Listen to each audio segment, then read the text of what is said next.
Task number 13, Firewall Evasion. We have already seen some techniques for bypassing firewall, think stealth scans, along with nullfin and XMA scans. However, there is another very common firewall configuration, which is imperative we know how to bypass. Your typical Windows host will, with its default firewall, block all ICMP packets. This presents a problem. Not only do we often use ping to manually establish the activity of a target, Nmap does the same thing by default. This means that Nmap will register a host with the firewall configuration as dead and not bothers scanning it at all. So we need a way to get around this configuration. Fortunately, Nmap provides the option "-PN",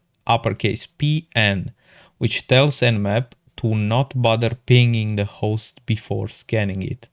This means that Nmap will always treat the target host or hosts as being alive, effectively bypassing the ICMP block. However, it comes at the price of potentially taking a very long time to complete the scan.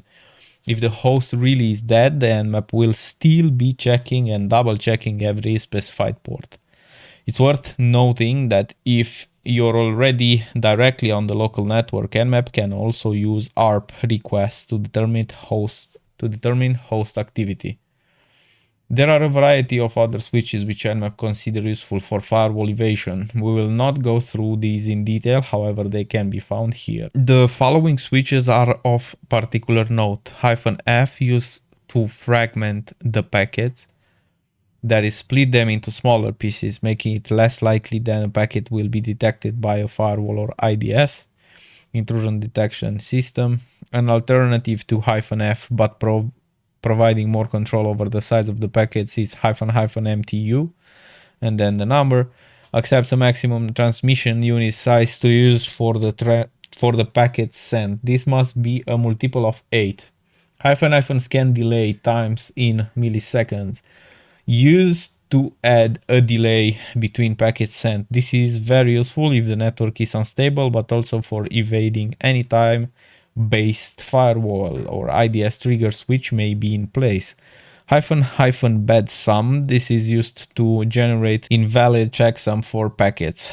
Any real TCP/IP stack would drop this packet, however firewalls may potentially respond automatically without bothering to check the checksum of the packet.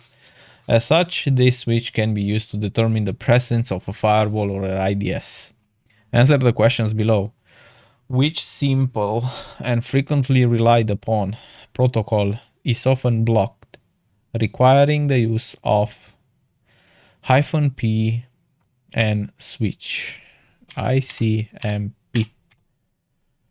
Research. Which Nmap switch allows you to append an arbitrary length of random data to the end of the packets, -data length. Awesome.